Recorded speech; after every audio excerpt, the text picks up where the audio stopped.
Hey, hey, hey. Time for another Out of This World story from rSpace. We don't always want to, but sometimes we have to play dirty for our own best interest. Today on rSpace, game on. Wife slept with her ex-student, 28 male. I partnered with affair partner's life, and destroyed wife and affair partner. There's nothing that love can't make you do. I'm 37 male, married to Kate, 35 female, for 2 years. Kate is a professor at City College, and I'm into marketing. We met at a common friend's party and befriended each other. We got connected on social media, but nothing happened between us for a long time. She was dating someone at that time, and even I was in an on-off relationship. Some 4 years ago, it was on her birthday that I wished her on Facebook. It was well past midnight. That chat went on for the whole night, and we ended up meeting the next day for coffee. She had no plans for her birthday, so I took her out for dinner and a long drive. It started from there, and fast forward to 2 years back, we got married. In fact, it was only last month that we celebrated our second anniversary. Our life was running smoothly until a few weeks ago when my friend told me he had seen Kate with a man who looked quite young, in his 20s. I asked him what a big deal about it. He could be a friend.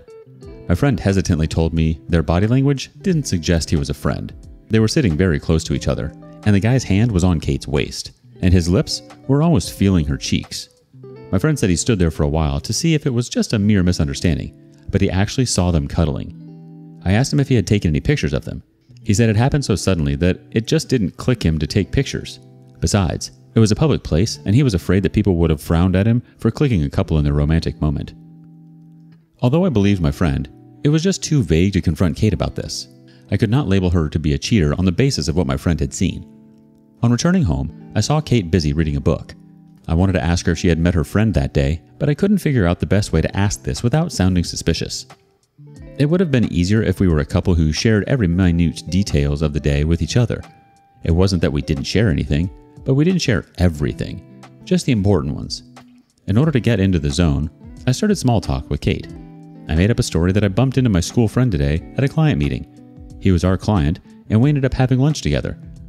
Her reaction was very generic. "Oh, that's nice. Must have been great catching up with your old friend." I was like, yeah. I further asked her about her day. She said it was just normal. Nothing special had happened, and got back into reading her book. I sensed that something was off. If that guy was her friend or colleague, she would have told me about having lunch with him. He was indeed not her friend. From that day onward, my mind got alert, and I started noticing Kate very closely. I noticed her for a few days, but found nothing suspicious in her behavior. However, I just couldn't let it go. So I made my next move, checking her phone.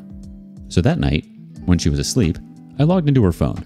Her inbox and social media were clean except for the general chats from her colleagues and students. Then I checked her phone log, but nothing seemed suspicious. I scrolled the history to look up the call history of the day when my friend had seen her with a man.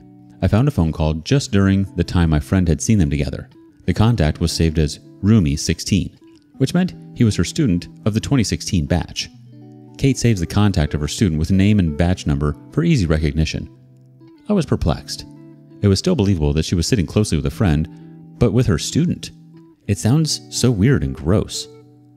I realized that I scanned the chats of her colleagues and friends but didn't see the chats of her students.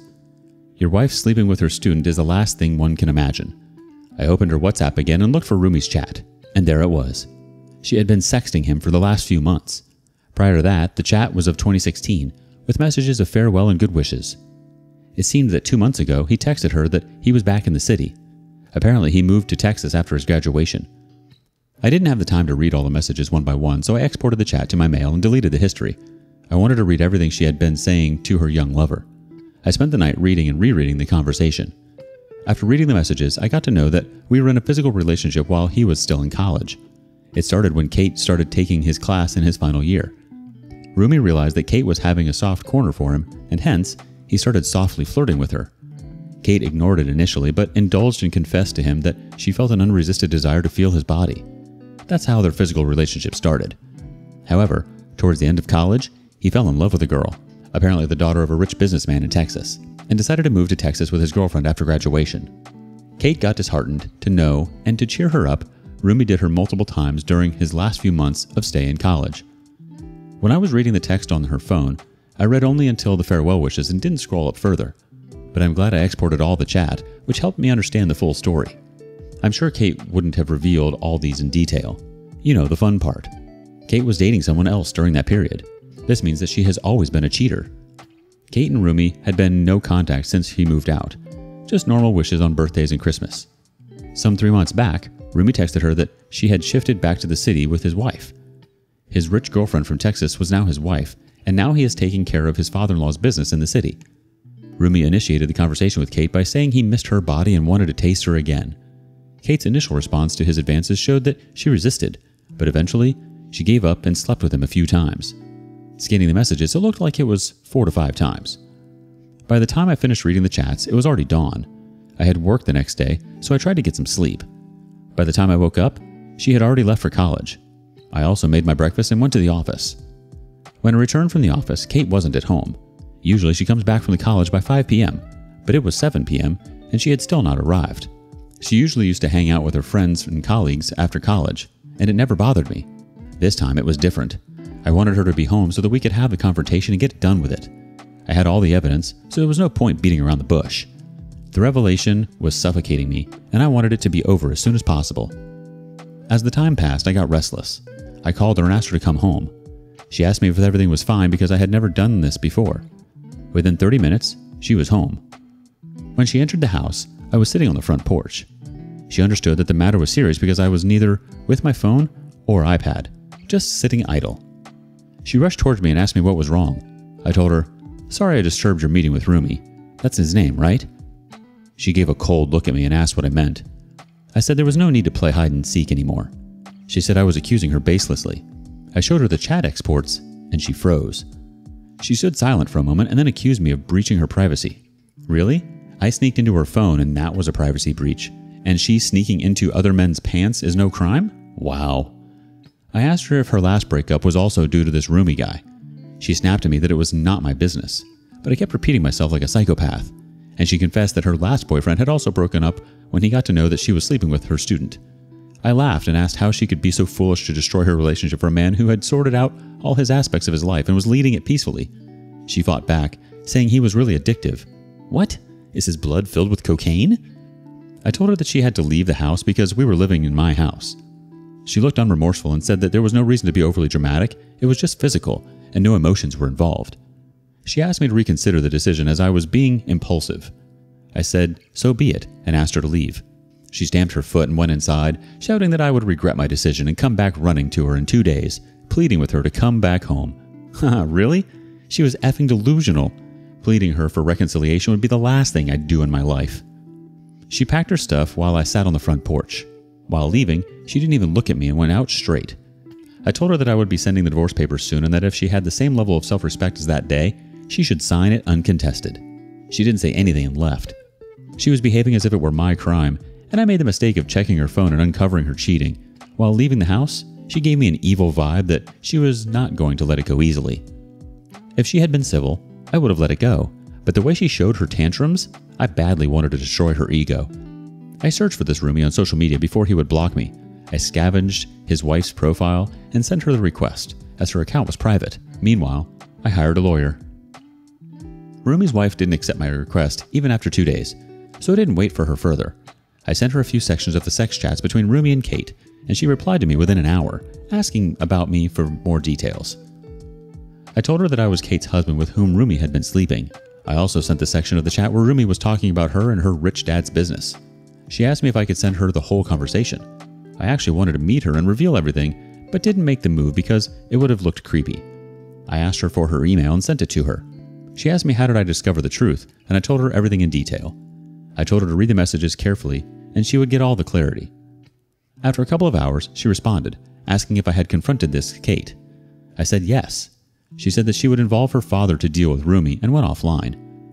I wanted to check the status with her, but she has been offline since that conversation. It's been 3 days since then, hence, I'm scared for that woman if she is safe. Rumi is using her for her father's money. I'm afraid he had harmed her after she got to know the truth.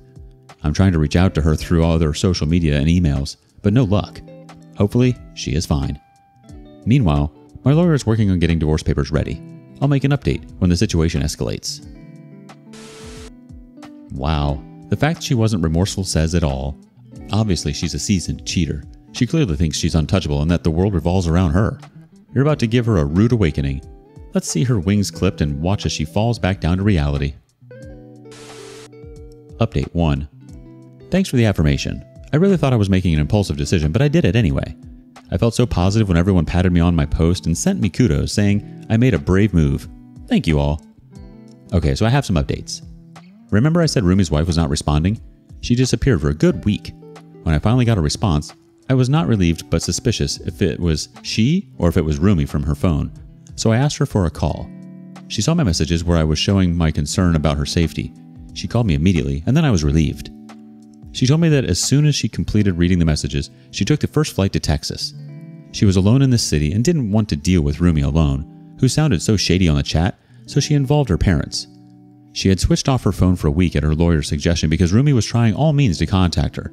Her parents were afraid that if he got to talk to her, he might be able to convince her by giving some crappy reasons. She said she was not dumb to fall for his words, yet she followed her lawyer's advice. Do you know what Rumi's father-in-law did to him? It's classic.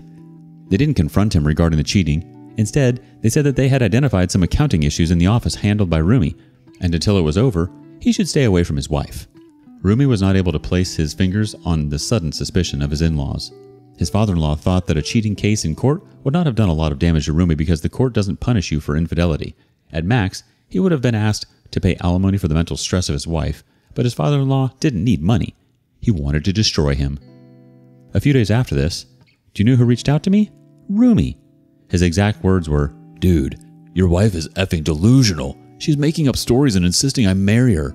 Doesn't she know I'm 10 years younger than her? Yeah, we had sex, but I can't marry everyone I sleep with." What happened was, when Rumi told Kate about his issues with his in-laws, Kate said that it was I who had leaked the chats to his wife. But Rumi said that no one was talking about the affair. They were concerned about the accounting issue in the company. Rumi thought Kate was using the opportunity to convince him to marry her. I was actually laughing at his messages. He is no less delusional than Kate. He genuinely thought that his in-laws were upset because of the accounting issues and had no clue about his cheating. At least a month after D-Day, the divorce paper was ready. I called Kate's mother and asked if she was staying with her. She was shocked at my question because Kate was not with her. She asked me if everything was fine. I told her the truth. She didn't believe me and wanted me to share the evidence. By then I was so exhausted proving this to everyone that I didn't care to make her believe me. I told her that I was sending the divorce papers to her house and told her to get it signed by her daughter. An hour after that, my phone was bombarded with Kate's abusive voicemails accusing me of destroying her and Rumi's life. I didn't block her because I wanted to see her true colors and how low she could stoop to abuse me. My relationship with her might be shorter compared to some of you who share their cheating wife-husband stories, yet I was with this woman for 4 long years. I married her, and it was indeed painful to separate from her. When she was done abusing me, I blocked her. It's been a week since then, but she has yet to sign the divorce papers. I checked with Rumi's wife as well to see if her divorce proceedings had begun. That princess is holidaying in Vegas to get out of the depression while her father is dealing with Rumi. Rich people have their own way of dealing with things. I'll update once all these are over. Right now, I just want to stay away from Kate's thoughts as much as I can and move on with my life. You didn't ruin her or Rumi's lives. They did that themselves. I'm sorry you were tricked into marrying someone who doesn't know how to love. You deserve much better than that. 4 years might only be 4 years, but you still went into the marriage thinking it was going to be forever. Moreover, it's funny how Rumi approached you about Kate. Not sure what he was expecting to happen from that. He has to clean up his own mess. Now he knows just what kind of craziness you're dealing with. Update 2. My divorce is finally settled. Yes, thank you. There was one common comment in my last update that they see me dating Rumi's ex-wife because of the way I showed my concern. No guys, I'm in no mood to get into this mess. Besides, she is not my type. I cannot imagine or afford a luxurious trip after every misery in my life, and neither do I intend on leeching on her father's money, especially after knowing how they have dealt with Rumi. Rumi's father-in-law accused Rumi of embezzling the company's funds, and he somehow proved this in court. I don't know if Rumi actually siphoned money from his father-in-law's company or if he was just framed. Rumi's wife didn't know the details of how her father was able to prove this. I told you she is a rich princess who doesn't know the price of the vegetables. They used his fraud as a basis for separating his daughter from Rumi. His wife did whatever she was told by her father.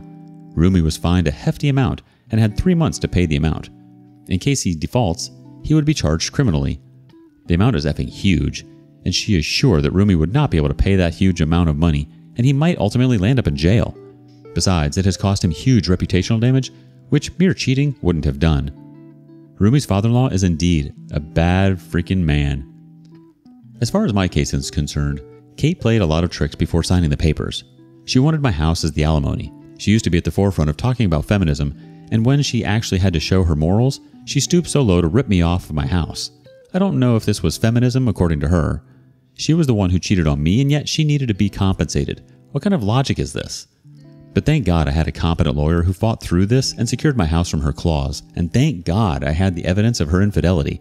I have read so many stories of victims who had been cheated upon, plus ripped off from their property and houses. I wanted a clean divorce, but she made it complicated, so I also played along. She told her colleagues that she was divorcing me because I was cheating on her, and hence she wanted the house as the alimony as compensation. Plus, she got all the sympathy from her friends and colleagues. So, I did what I should have done much earlier. I sent her explicit chats with Rumi to a few of her colleagues, and you know how people are hungry for gossip at the workplace? The chats got circulated amongst all the faculties, and Kate became the gossip subject in the teacher's room. Kate called me from a landline and abused me badly for leaking her chats. This time, I gave it back to her. I told her to sign the papers or else I would leak them to her friends as well as to her college students, and it might become the next viral thing in the city. My voice was cold and stern and she knew I could do it. I never thought of playing this dirty, but she forced me to. In fact, I didn't share it with her mother when she didn't believe my words because I never intended to humiliate her in this way. She agreed to my divorce terms and signed the papers in the next court hearing. Finally, I'm divorced and free from her trap. My friends are insisting that I start dating again, but I want to wait for some time before jumping on this bandwagon. Also, I haven't been in touch with Rumi's wife since her last update on Rumi's court case. Neither I'm interested to know what happens to him. I was in touch with her only until my divorce, but now, as it is settled, I don't want any traces of my past in my present life. I just want to move on, little inspired by the Princess Rumi's ex-wife. I'm also planning for a solo trip. No, not to Vegas, but to Montana. Hopefully, I come back strong and fresh after my mountain trek in Montana. Thanks for hearing me out and cheering for me. Of course she'd try to go for the jugular. Kate thought that she was untouchable, and you had to prove to her that she, in fact, was not. Why would she bother lying to the people around her when you had evidence to suggest otherwise? Honestly, sometimes you have to play dirty. She wasn't thinking of your feelings or humiliating you when she cheated on you. In fact, she didn't consider you or your feelings at all. She saw nothing wrong with her actions.